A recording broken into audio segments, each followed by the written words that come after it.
자, 그래서 김순호가 그렇게 이제 출세를 했단 말이에요. 쫙 성장을 해서. 근데 왜 이 윤석열 정권의 이 앞잡이가 됐을까요? 이게 이제 우선 잠깐 좀 얘기를 하면 김순호가 총경 시절에 뭐 또 하게 되냐면 보안과장도 합니다. 그리고 우리가 흔히 좀 알고 있듯이 막 대공 분신들이 여기요 저기 이런저런 이름으로 있었던 잖아요.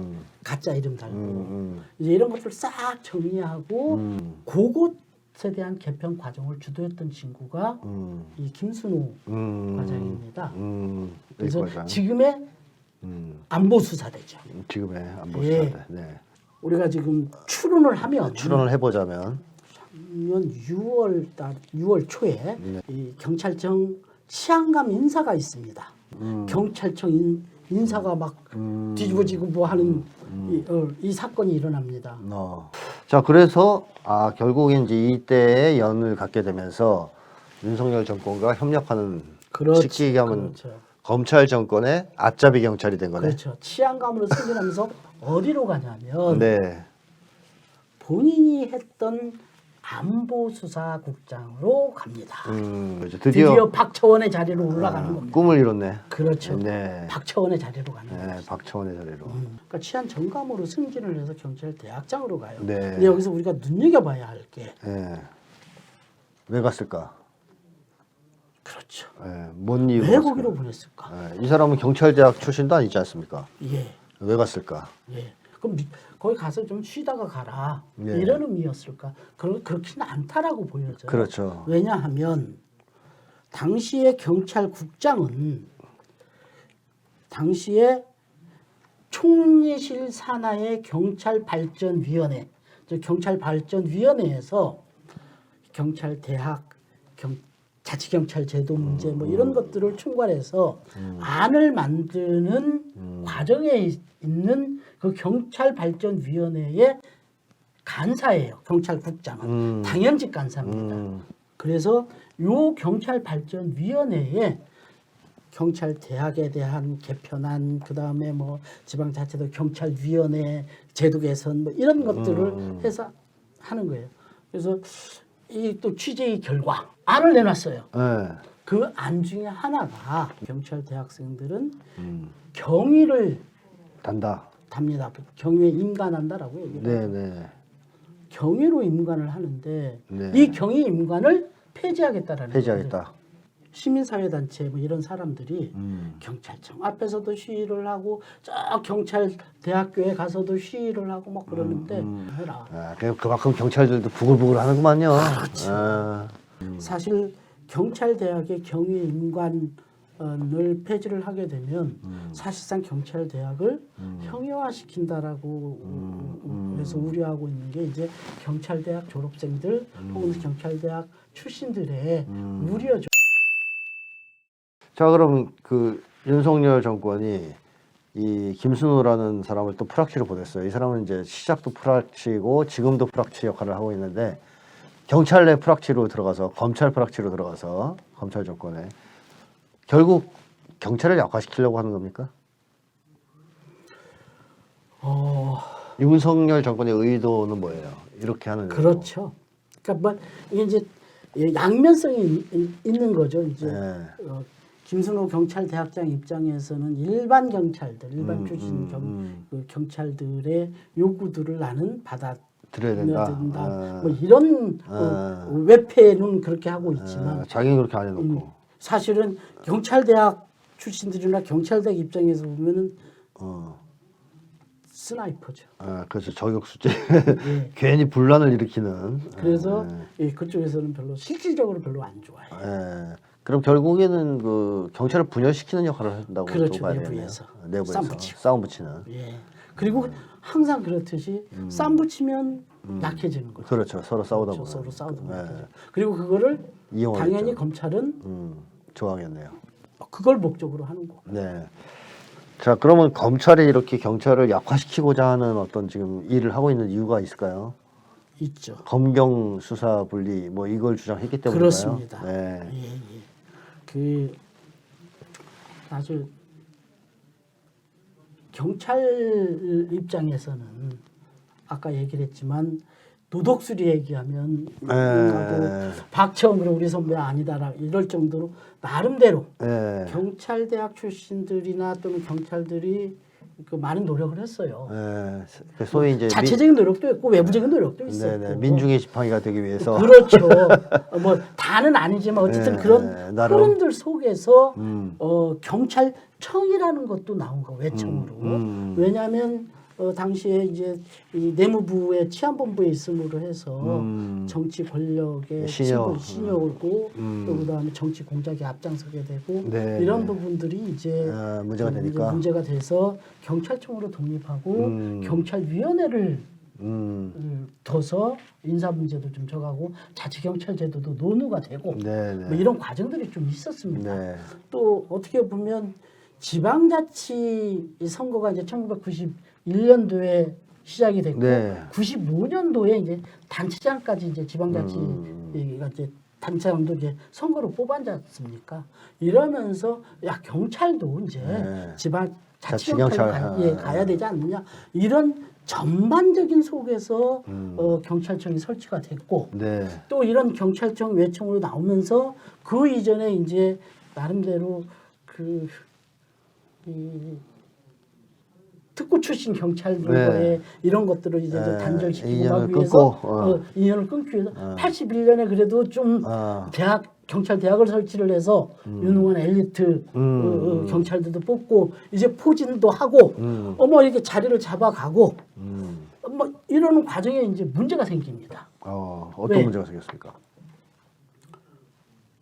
경찰대학 출신 중에도 이제 법학과가 있고 뭐 이러다 보니까 사실을 패스를 해서 라이센스를 가진 현직 경찰들이 이제 막 사시 패스한 경찰들 그렇죠. 사시 패스에서 법률적으로도 무장하고 뭐 해서 소위 수사 지휘권을 갖고 있는 검찰과 이제 논리적으로 맞짱 뜨는 거죠. 옛날에 특고 경찰들은 두들겨 패기나고 이게 이런 방법도 못하고 그런가 이렇게 했는데 똑똑한 경찰들이 똑똑한 경찰들이 이제 같이 맞짱 뜨고 하면서 소위 이제 덤비는 거예요. 수사 지휘권에 대해서 검찰한테 노골적으로 도전을 하는 거죠. 왜 니네만 가져야 되냐? 그렇죠. 우리도 수사 지휘권 독자적인 쪽으로 할 수 있어. 수사 능력 있어. 할 수 있어. 그리고 우리도 법리적으로도 이제 그런 능력들을 갖췄어. 그러면서 이제 그런 대표적인 인물이 우리가 잘 알고 있는 이름은 많이 들어서 알고 있을 거예요. 황운하. 예, 이 사람이 경찰대학 1기 생 출신이에요. 지금 국회의원인가요? 지금 현재 국회의원이죠. 황운하. 윤재옥이나 뭐 이런 사람들 지금 국회 뭐 이거 가기 전에는 이 수사 소위 말하면 수사권 조정 검경 수사권 여기에 찬성 입장이었어요. 옛날에. 지금은 이게 꽉 닫지만 국회의원 간 다음에 윤재옥 국회의원도 3선 의원인데 경찰대 1기 출신. 그다음 잘 나가는 사람이에요. 경찰대학 입학도 수석, 졸업도 수석, 항시 수석, 그 다음에 전 계급을 이 경찰대 1기 중에서 선두로만 달렸어요. 그런 놈이 뭐 국회의원을 갔을까요? 국힘에 가야죠, 그랬지. 출세하려고. 자, 근데 어쨌든 그렇게 해서 경찰들이 이제 불합리하다. 우리가 뭐 옛날처럼 공무만 하고 맨날 법도 모르고 이런 것도 아닌데 우리도 충분히 민주화됐고 똑똑해졌는데 왜 니네가 일방적으로 모든 권한을 다 가져야 되느냐? 그렇죠. 분리 좀 하자. 너희들은 그냥 기소권만 갖고 수사권 우리한테 넘겨라. 그렇죠. 이러자 이제 검찰에서는 열이 받은 거죠. 그렇죠. 그리고 어제 말빨도 세요. 세졌거든요. 논리적으로 옛날 같지 않아. 옛날 같지 않고. 그리고 야 뭐 네가 법에 대해서 뭘 알아 그러면 나도 라이센스 있어 뭐 우리도 알아. 그러니까 이제 검찰 입장에서는 이제 이거 만만치 않은데. 이거 난감한데 저런 애들이 자꾸 생기면 안 되겠어. 경찰대학을 어떻게든 좀 약화시켜야 되겠어. 경찰대학을 무력화시켜야 되겠지. 똑똑한 놈들 거기서 나오는 것 같아. 거기 나오는 것 같아요. 네. 물론 뭐 다 거기서 나오는 건 아니지만 어쨌든 하여튼 어쨌든, 타겟이 된 거예요. 타겟이 된 거죠. 네. 자, 그러면 지금 현재 그럼 이러한 과정을 보면 검경 수사권 조정을 중심으로 한 어떤 개혁안 이게 지금 어려움을 겪고 있다고 봐야 되겠네요. 사개추위에서 거의 검찰의 개혁 얘기 나오면서 제가 아까도 좀 얘기를 했지만 검찰이나 경찰이 그 국가의 어떤 그저 포괄적 기구로서 그 본질이 강제성을 띠는 거기 때문에 네. 인권을 침해하는 요소들이 기본적으로 있을 수 있다. 네. 그거는 네. 그게 본질이기 때문에 인권을 침해할 수밖에 없어요. 네. 그러면 원천적으로 그러한 인권 보호를 하는 제도적 장치나 뭐 또 견제와 균형들이 제대로 이루어져야 되는데 그게 안 됐기 때문에 지금까지 이렇게 흘러왔었고 여기에 이제 인권 지금 현재로서도 뭐 좀 선언적인 의미로들만 다 인권 보호라고 하는 게 선언적 의미로만 돼 있어요. 검찰청법에도 인권 보호라고 하는 내용이 돼 있지만 다 선언적 의미로밖에 지금 안 돼 있거든요. 그걸 구체하고 제도적으로 보완하고 갖춰줘야 되는데 그리고 이제 견제와 균형. 요거는 지금 검경 수사권 조정은 견제와 균형의 원리 측면에서 지금 접근하는 거고 네. 아예 자체적으로 제도와 장치를 인권보호 장치 하는 거는 이건 또 별개로 해야 되는 거고. 네. 네. 근데 수사권 조정이 2018년 저거 해서 2020년에 법안이 발표가 됐어요. 네. 네. 실제로 법안이 성립이 됐어요. 이제 그 핵심이 이제 검찰의 수사 지휘권을 폐지하는 것. 폐지한다. 네. 네. 그래서 수사청? 일종의 이제 그건 이제 나중에 네. 이렇게 검찰 수사 지휘권을 폐지한다는 얘기는 경찰이 수사 중간에 아니면 수사를 개시하는 과정에도 검찰에 보고하도록 돼서 검찰이 직접적으로 지시를 해요. 네, 지휘를 받았죠. 그렇죠. 네. 이게 지휘를 받는 거예요. 네. 근데 그 검찰의 수사 지휘권을 폐지를 했다라는 얘기는 경찰이 독자적으로 수사를 할수 수사를 있다. 한다라고 하는 거죠. 네. 그래서 지금 현재 국가수사본부가 네, 있는 네. 거고 네, 네. 그 국가수사본부의 국수본부장은 임기를 보장을 하죠. 네. 그렇게 해서 그 다음에 그 수사 종결권을 경찰한테 줬어요. 네. 왜냐하면 검찰이 수사 지휘를 하면서 수사 종결권을 주지를 않았거든요. 그래서 보완 수사 지시도 지금 보내리고. 이거 연맥이는 겁니까? 그렇죠. 네, 잘못하면. 그런데 수사 종결권을 이제 경찰한테 준 거죠. 그 다음에 마지막으로 수사 개시권을 제한을 했어요.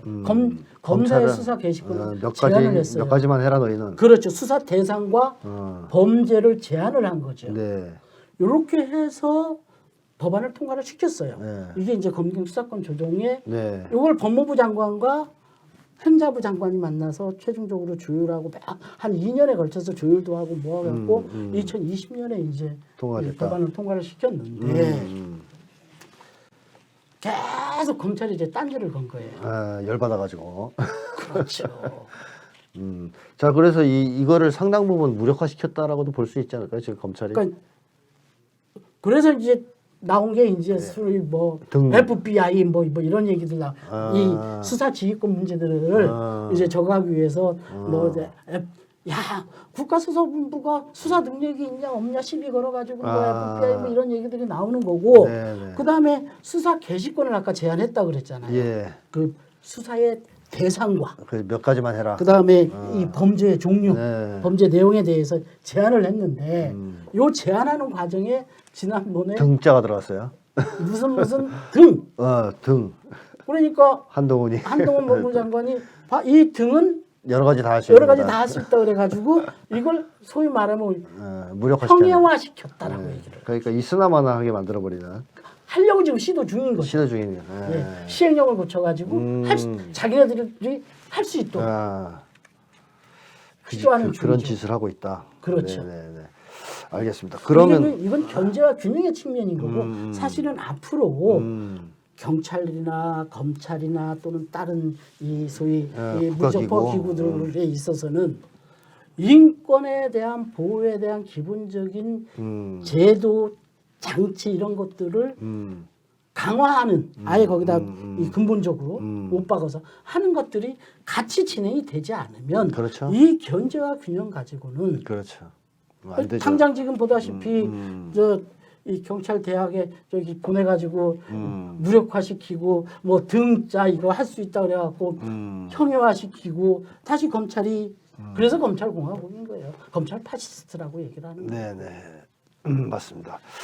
자, 이제 시간이 거의 다 된 것 같은데요. 이제 검찰들이 정권을 잡은 검찰 파쇼 정권이라고 표현을 하셨는데 이 검찰 독재 정권이 이 소위 이제 경찰의 이제 성장을 이제 누르고 싸움을 붙이고 자기들이 잃었던 것을 되찾으려고 하는 그야말로 국가를 운영하는 데서 국민 전체나 국가 전체를 보는 게 아니라 자기들 집단, 소위 윤석열 패밀리 뭐 혹은 뭐 검찰 집단을 중심으로 국가를 운영하고 있다는 걸 보여주는 하나의 중요한 사례다. 이렇게 볼 수 있겠습니다.